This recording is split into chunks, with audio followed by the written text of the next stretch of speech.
자, 이제 거의 막바지에 다가가고 있는데요. 지금부터 하는 파트는 원가 회계 파트입니다. 만약에 원가 회계를 아예 학습하지 않으신 분들은 조금 생소하실 수 있고, 원가 회계를 한 번이라도 학습을 했다라고 한다면, 우리 자격증에서는 가장 기본적인 개념 위주로만 출제가 되니까, 상대적으로 좀 쉽다라고 생각이 될 수 있어요. 실제로 이 원가 회계 파트도 우리 전산 자격증에서 세 문제, 많게는 네 문제, 보통 네 문제 정도 출제가 되는데 이론에서 중요하다라기보다는 여러분들이 이 원가 회계를 마치고 뒷부분에서 이 결산이라는 걸 배울 텐데 그 결산이라는 것을 배우기에 앞서서 이 원가의 흐름을 여러분들이 알고 계셔야지만 프로그램에서도 그것을 자연스럽게 받아들일 수 있다. 그렇기 때문에 이 원가 회계도 제가 한 2시간 정도 배정을 해놓은 이유가 사실은 이 원가 회계 개념 자체라기보다는 여러분들이 그 기말결산이라는 즉 장부의 완성이라는 과정을 머릿속에 좀 숙지를 하시기를 바래서 제가 이렇게 배정을 했습니다. 자, 뒤에 가서 그 교재 내용 보도록 하겠습니다.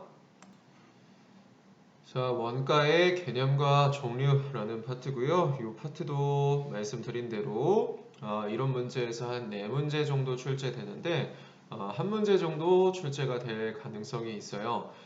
처음 스타트는 이미 여러분들이 다 알고 계시는 표 내용, 재무회계 처음에 이제 회계 설명을 드렸을 때 드렸던 부분인데 다시 복습을 해보면 우리 회계라는 것이 이 회사의 경제적 연관관계가 있는 정보 이용자에게 이 회사에 유용한 정보를 제공하는 것을 회계라고 이야기를 드렸죠. 그랬었을 때 이 재무회계라는 것은 여러분들이 지금까지 배웠던 이 재무회계라는 것은 그 정보 이용자가 누구다? 외부 정보 이용자다라고 생각하시면 되고 지금 배우는 이 원가회계와 관리회계 물론 우리 전산회계 1급에서는 관리회계는 시험 범위에 들어가진 않습니다.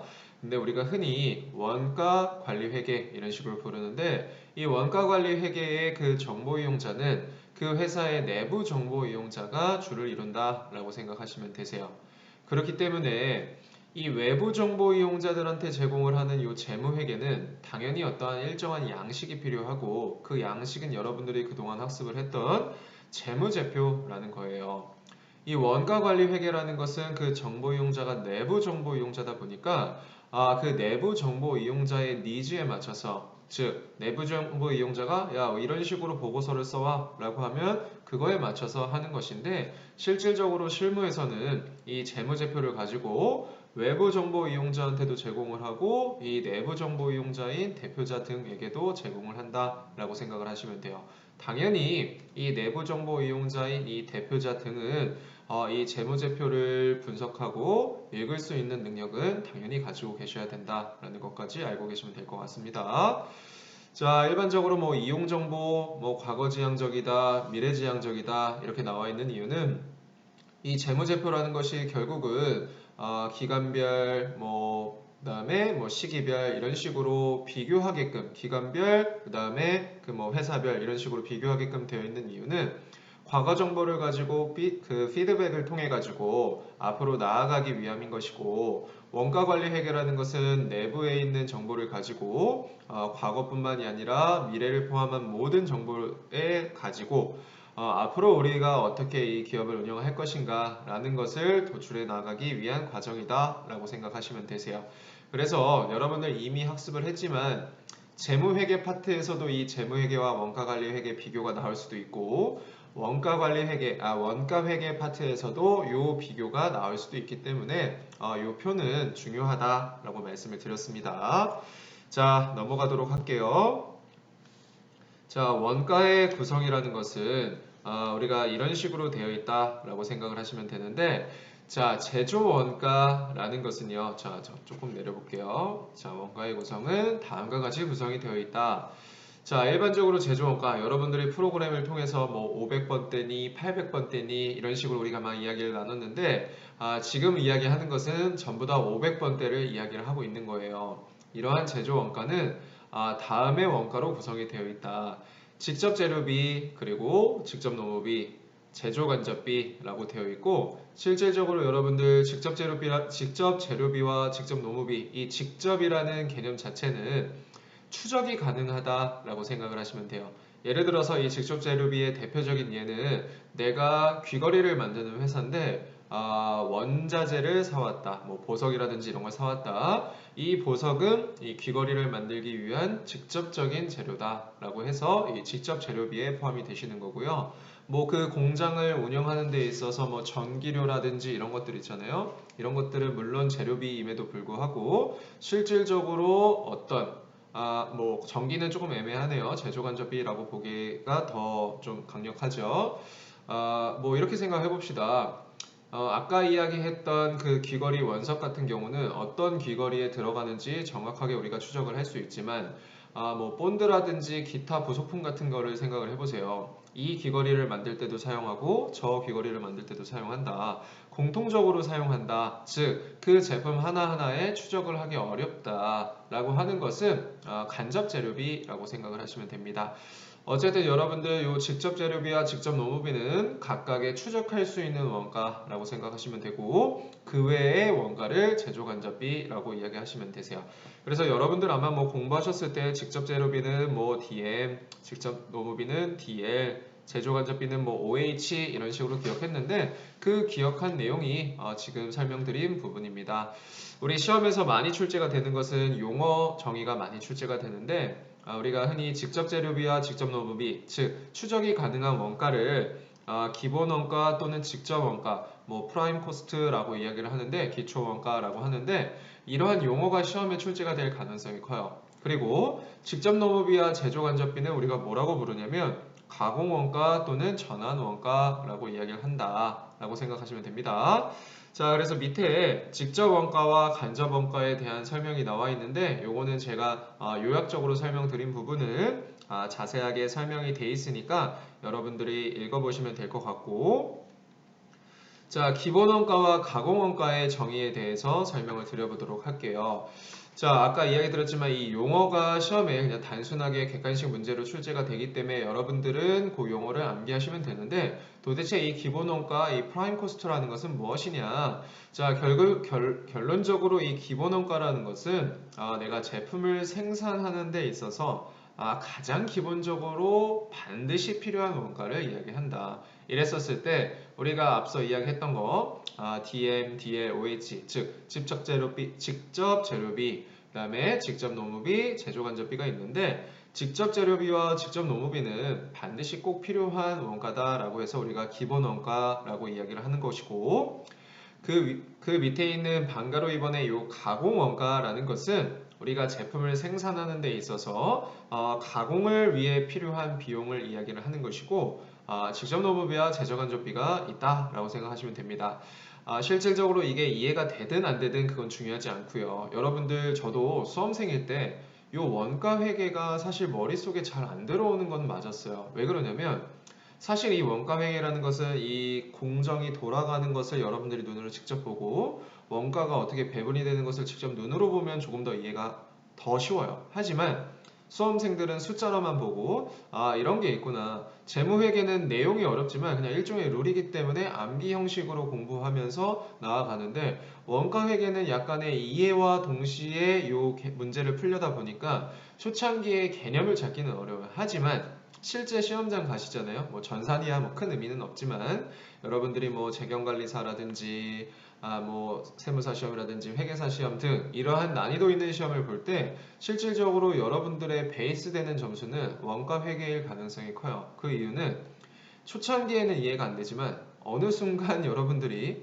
기계가 돼가지고 여러분들한테 어떤 숫자를 넣으면 자연스럽게 답이 나오게 되는 그러니까 일종의 우리가 뭐 왁구라고 표현을 하는데 그러한 왁구만 가지고도 이 원가 회계는 풀 수 있기 때문에 수험생들한테는 좀 강력한 힘이 될 수가 있어요. 그렇기 때문에 만약에 어떤 해에 시험이 어렵다라고 하면 점수에서의 문제가 생기는 변별력이 생기는 것 중에 하나가 원가 회계. 우리는 그냥 왁구를 통해 가지고 숫자를 도출해 나가는 것만 알고 있었는데 이 왁구를 흔들어 놔봐요. 출제위원들이 교수님들이 그러면 대부분의 수험생들이 혼란을 가질 수가 있어요. 뭐 요즘에 또 시험에 대한 좀 이슈가 있는데 우리는 뭐 세무사 시험 준비반은 아니니까 그거에 대해서는 그냥 넘어가도록 하겠습니다. 우리는 내용에 나가기가 바쁩니다. 자, 그 다음에 넘어가시고요. 이거 시험 문제 출제화 됩니다. 이런 식으로 이렇게 계산하는 문제가 출제가 되니까 참고하시면 될 것 같고, 이것도 이제 간혹 출제가 돼요. 원가의 종류라고 이야기해서 우리가 아까 기존에는 원가를 뭐 직접 원가, 간접 원가 또는 뭐 프라임 코스트, 기본 원가, 가공 원가 이런 식으로 우리가 구분을 했는데 지금은 통제 가능성에 따른 분류라고 해서 우리가 통제 가능한 원가냐, 통제 불가능한 원가냐 이런 식으로 구분을 할 수 있다라는 거예요.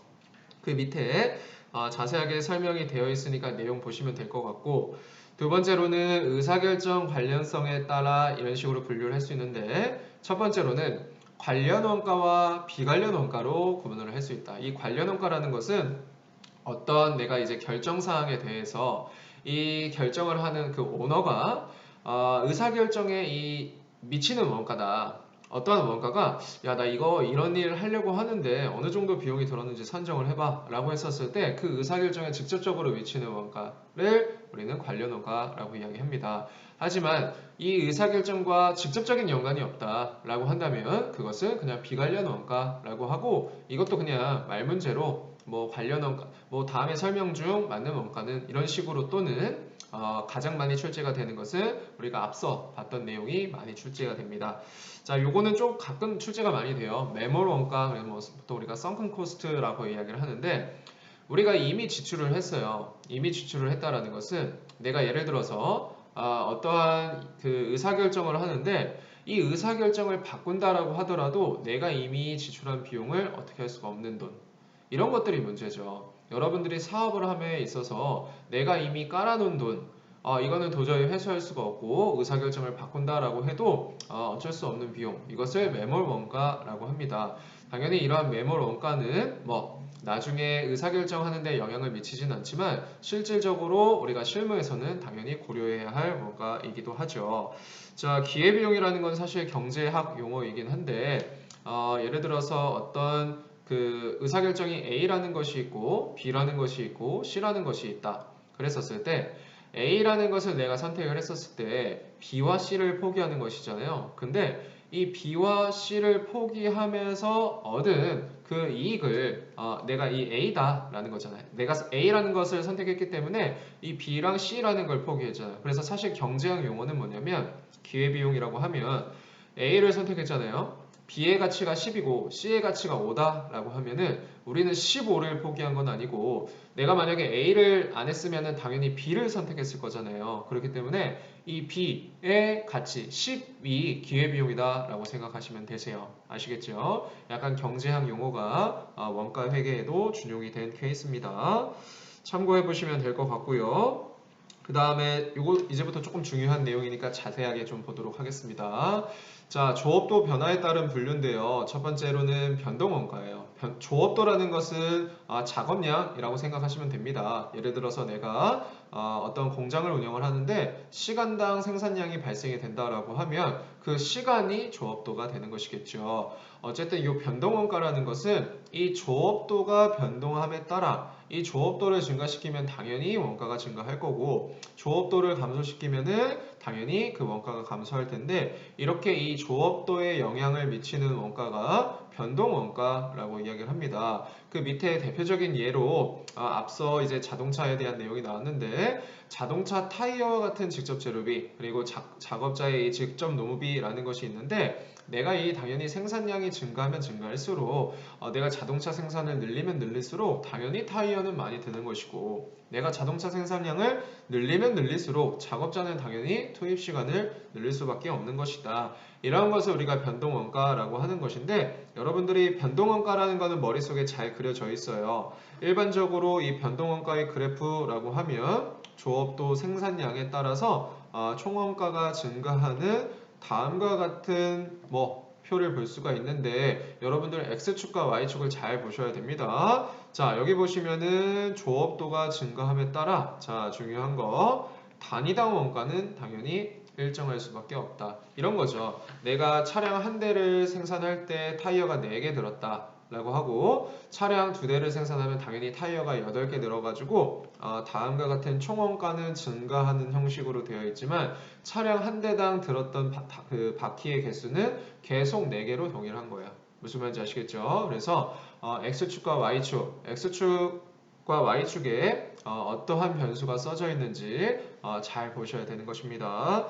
자, 고정원가라는 것은 여러분들 말 그대로 생산량의 변동과 상관없이 총 원가가 일정액으로 정해진 원가를 이야기를 합니다. 뭐 여기에 나와 있는 예처럼 대표적으로 뭐 월세라든지 뭐 이런 것들이 될 수가 있겠죠. 자, 자세하게 보면은 앞서 말씀드린 것처럼 그 생산량이 늘어남에 따라도 원가는 일정할 수밖에 없다. 그 이유는 내가 100개를 생산해도 공장 임차료 내는 건 똑같고 200대를 생산해도 공장 임차료를 내는 건 동일해요. 무슨 말인지 아시겠죠? 다만 조업도에 따라서 단위당 원가는 당연히 총 원가가 고정이 되어 있다 보니까 이런 거죠. 내가 공장 임차료가 100만 원이다 라고 예를 들었었을 때 차량 한 대 했었을 때는 100만 원이 발생이 됐었을 것이고 차량 2대 했었을 때는 차량 한 대당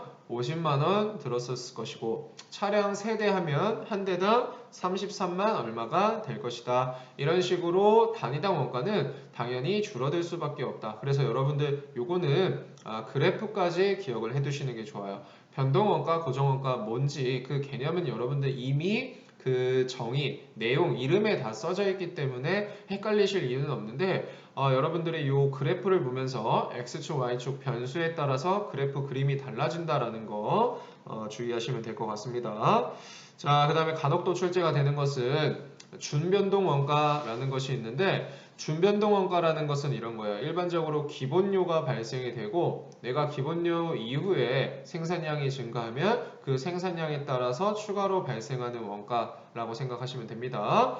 그 무슨 말이냐면 기본적으로 내가 생산을 하지 않더라도 일정 원가는 내야 돼. 이게 어떤 성격이에요? 고정원가적 성격이죠. 그리고 나서 내가 쭉 생산하면 뭐 그거에 따른 원가가 증가한다. 이것은 뭐 변동원가의 성격이 있다라고 생각을 하시면 됩니다.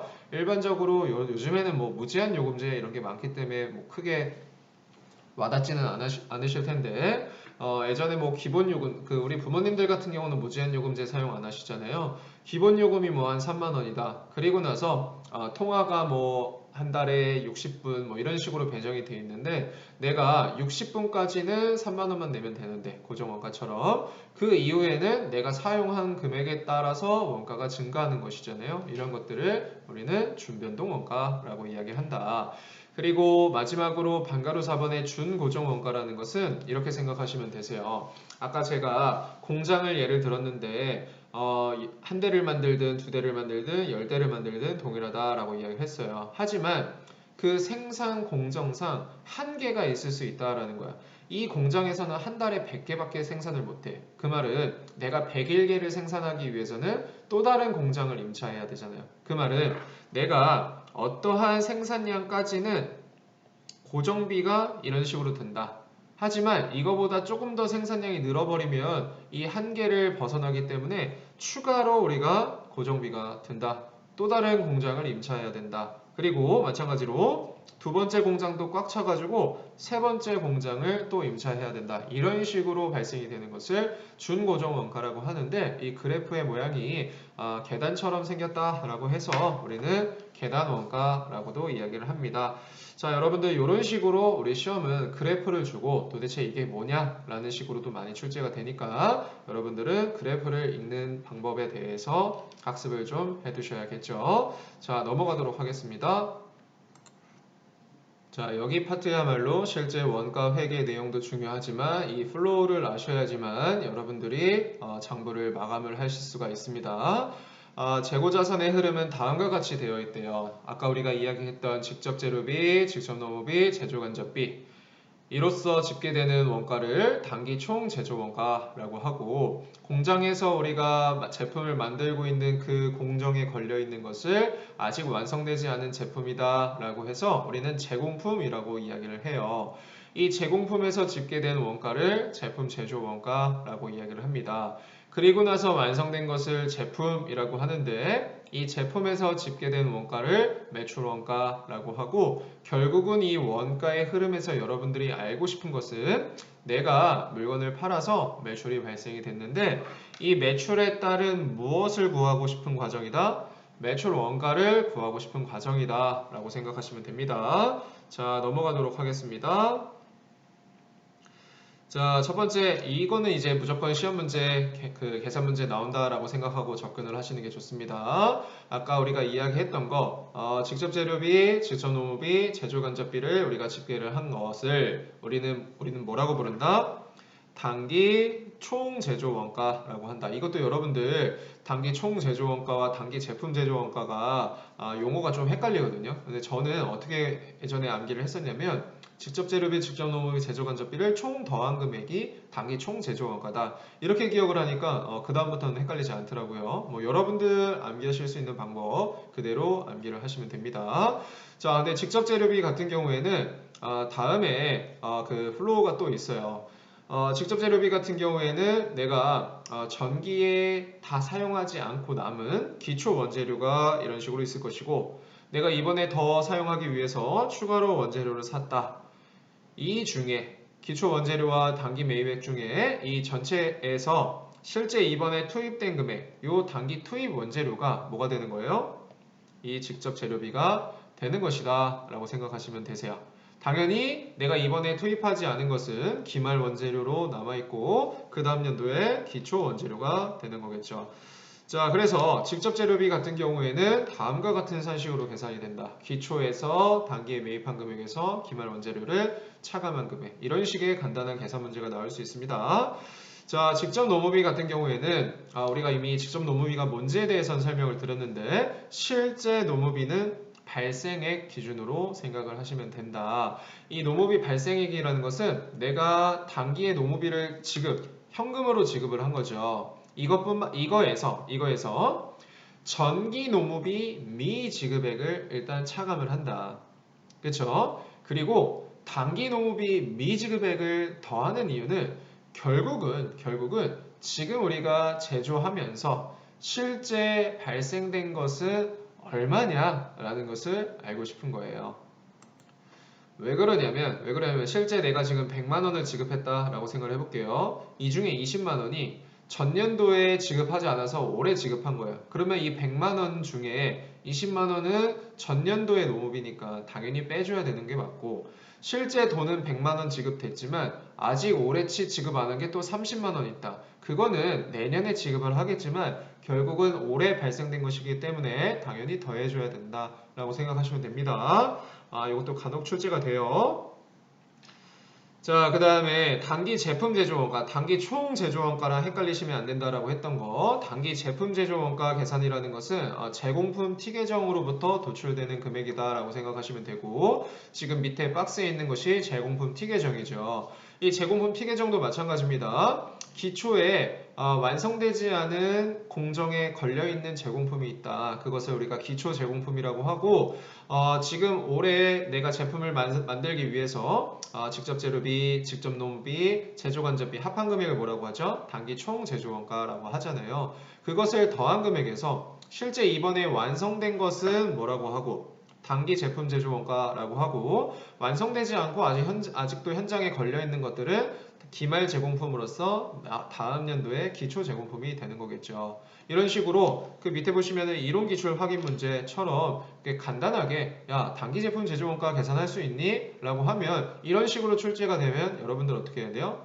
기초 제공품, 그 다음에 단기 총 제조 원가, 그리고 기말 제공품을 차감하면 된다. 그러니까 머릿속에 T 계정을 정확하게 그리시는 게 이것의 핵심이다 라고 생각하시면 됩니다. 자, 매출 원가는 제품 T 계정에서 도출되는 금액이다 라고 생각하시면 되고, 마찬가지로 기초 제품에서 단기 제품 제조 원가가 넘어온 금액에서 실제 판매된 금액을 우리는 뭐라고 한다? 매출원가라고 하고 아직 판매가 되지 않은 것을 우리는 기말 제품이라고 한다. 이것도 마찬가지로 문제 출제가 되고 다음과 같은 플로우로 되어 있는데 여러분들 T 계정을 다음과 같이 기억을 해두시는 게 좋을 것 같습니다. 자, 이런 식으로 원가 흐름도를 머릿속에 그리시는 것도 중요한데 자, 볼게요. 자, 조금만 내려볼게요. 직접 재료비 같은 경우에 뭐 기초 재료비, 단기 투입, 그 다음에 기말 이 금액이 뭐가 되는 거예요? 우리가 이야기하는 제공품 T 계정에서 기초 제공품 그리고 단기 총 제조 원가 중에 뭐가 되는 것이다? DM 금액이 되는 것이다 라고 생각하시면 되세요. 그리고 DLOH 이게 단기 총 제조 원가잖아요. 그리고 기말 제공품을 차감하면 이 금액이 뭐가 되는 거예요? 단기 제품 제조 원가가 되는 것이고 제품 T 계정상의 기초 이 금액이 어디로 간다? 단기 제품 제조 원가 마찬가지로 기말 제품을 차감하면 여러분들이 실제 계산해야 되는 이 매출 원가가 그려진다. 그래서 이 T 계정의 그 흐름 정도는 여러분들이 반드시 알고 계시는 게 좋을 것 같습니다. 자, 그 다음에 제조 원가 명세서와 손익계산서의 차이라고 되어 있는데 이 차이라기보다는 이 플로우에 대해서 너 이해하고 있니? 라는 겁니다. 위에서 그렸던 T 계정을 어떻게 도출하고 있냐면 제조 원가 명세서는 순서대로 그려지게끔 되어 있어요. 자, 첫 번째 보시면 직접 재료비 DM 그리고 직접 노무비, 제조건조비 합계를 뭐라고 한다? 단기 총 제조원가라고 이야기하잖아요. 그리고 단기 총 제조원가에서 기초 제공품 더하고 기말 제공품 차감한 것을 단기 제품 제조원가라고 하고 제조원가 명세서에서는 여러분들이 아실 수 있는 게 뭐다? 단기 제품 제조원가다. 이 단기 제품 제조원가가 어디로 가는 거예요? 손익계산서상 단기 제품 제조원가가 되는 것이고 손익계산서상 여러분들이 구하실 수 있는 것은 뭐 결국은 매출 원가를 계산하는 것이다 라고 생각하시면 되십니다. 굉장히 중요하고 지금 제가 설명드린 게 이 제조원가 흐름과 T 계정이라고 해서 이 부분 여러분들이 반드시 기억하셔야 될 부분이에요. 이거는 제가 누누이 말씀드리지만 원가 회계 문제를 풀기 위한 이론 정리도 분명해요. 이론 정리임에도 분명하고 여러분들이 원가 회계 종료되고 마지막으로 우리가 이제 학습하게 되는 결산, 즉 장부의 마감이라는 것을 하기 위해서 반드시 필요한 개념이다 라고 생각하시면 돼요. 만약에 여러분들이 결산이 이해가 안 된다. 그것은 프로그램 입력 방법을 모른다라는 것이 아니고 원가 회계의 개념이 부족하다 라고 생각하시면 됩니다. 자, 넘어가도록 하겠습니다. 자, 지금부터는 실제 이 원가 회계에서 다양한 원가 회계 계산 방법에 대해서 학습을 하는데 여러분들이 원가 회계를 공부하면 사실 제일 중요한 부분은 이 부분임에도 불구하고 계산 문제의 사이즈가 좀 크고 원가 회계의 특성상 그리고 우리 전산 자격증의 특징으로 어려운 이론 문제를 내긴 좀 어려워요. 왜냐면 한 문제당 시간 배점이 1분이 넘으면 안 돼. 이런 식으로 우리가 출제위원들이 출제를 하고 있거든요. 그러다 보니까 원가 회계는 대부분의 좀 큰 사이즈 문제는 무조건 1분이 넘게끔 되어 있습니다. 그거를 고려해서 내다 보니까 중요함에도 불구하고 출제가 안 되는 것 뿐이고 출제가 아예 안 되진 않아요. 그러니까 간혹 출제가 되지만 사실은 전산 자격증 취득을 위해서는 조금 중요도는 낮다라고 생각하시면 되세요. 특히 전산회계 1급에서는 많이 출제가 되진 않고요. 지금 앞서서 설명드린 부분이 더 많이 출제가 되고 전산세무 2급에서는 이제 간혹 출제가 돼요. 어떤 내용인지 한번 봐보도록 하겠습니다. 자, 원가 배분이라는 것을 여러분들이 아셔야 되는데 아까 이야기한 것처럼 원가를 계산한다라는 것은 야 이거 있잖아 내가 지금 한 개 팔렸거든? 이거에 대한 매출 원가가 얼마냐? 라는 것을 반대로 계산하는 것이 원가 계산인 거거든요. 그래야 내가 이거 하나 팔았을 때 얼마 번다 라는 것을 알 수 있었으니까 그랬었을 때 돌이켜보면 T 계정을 반대로 돌이켜보면 뭐 직접 재료비라든지 직접 노무비라든지 이런 것들은 직접 추적이 되니까 산정하기가 쉽잖아요. 근데 우리가 아까 이야기했던 것처럼 이 제조간접비라는 것은 애시당초에 어떠한 제품에 얼마가 들어갔는지 정확히 알 수가 있어요? 알 수가 없어요?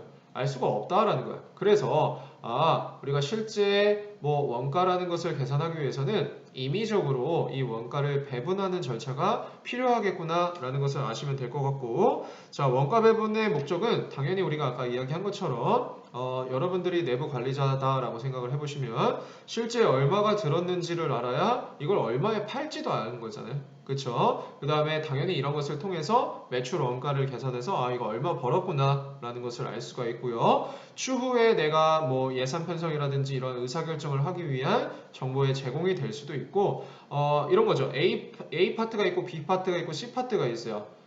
똑같이 직접 재료비, 직접 노무비 다 동일하게 드는데 제조 간접비를 A 파트, B 파트, C 파트가 다 다르게 사용을 하고 있다. 생산되는 건 동일한데 이랬었을 때 각각을 성과평가할 수 있는 근거가 될 수 있구나 라고 생각하시면 되세요. 자, 그래서 여기까지 일단 여러분들 정리하시고 다음 시간에 추가적으로 원가를 정리해 보도록 하겠습니다.